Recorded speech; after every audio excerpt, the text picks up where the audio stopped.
Welcome to the Mac Pro Video Cubase 6 Production Basics tutorial. In this series of videos, you'll learn about the Cubase mixer, individual mixer channels, and the extended mixer. Next on the list is Cubase recording operations, where you'll learn about the mouseless workflow, cycle recording, markers, and the tempo track.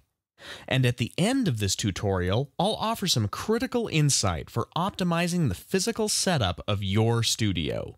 In this section, I'm going to be introducing you to the Cubase mixer. Now, next to the project window that we've already discussed, the mixer window is probably where you're going to be spending the second most amount of your time while you're working in Cubase.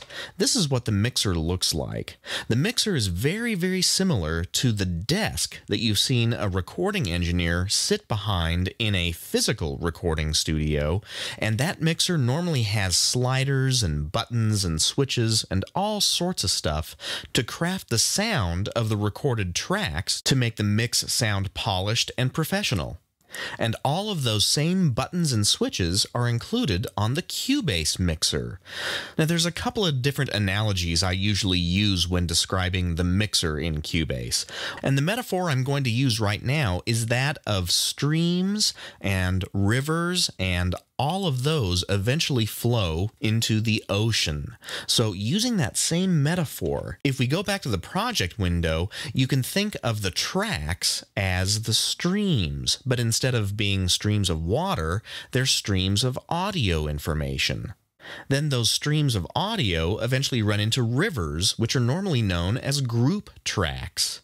And then all of those tracks show up in our mixer screen. So we have tracks, which are the streams, then we have groups, which are the rivers, and then finally, over on the right-hand side of the mixer, there's the stereo output, and you can think of that as the ocean.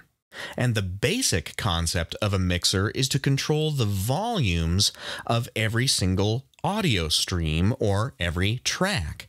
So for example, I have, in this particular project, I have all the drum tracks assigned to the drum group. And then I have all the bass tracks assigned to the bass group. And then I have the guitars in a group, and the solo guitars in a group, then the lead vocal in its own group, and finally the doubled vocals are in the last group. Then I have a couple of effects, and effects are something different that we'll talk about in another video, but let's just briefly go through the whole concept of mixing. I'm going to press play on this project, and we're going to hear a fairly balanced sound to our mix.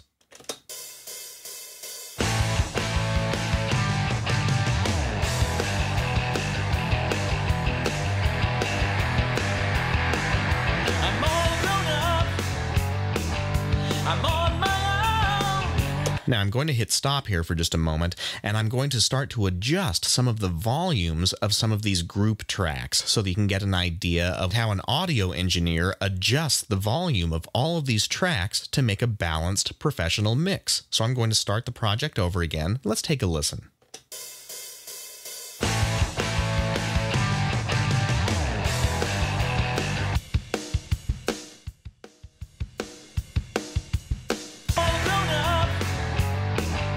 I'm on my own. I've got to find a place to. This little town, it stifles me. Somewhere out there I'll find a place that sets me free. I'm a big man in a small town, looking for something big to come around.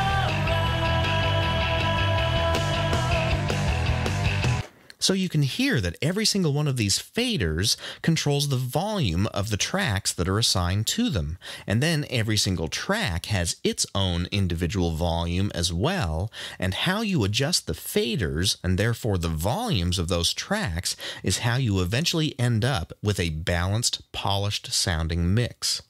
So now that we know a little bit more about the concepts of the mixer, let's spend some time learning how to access the mixer and also how to change the mixer views.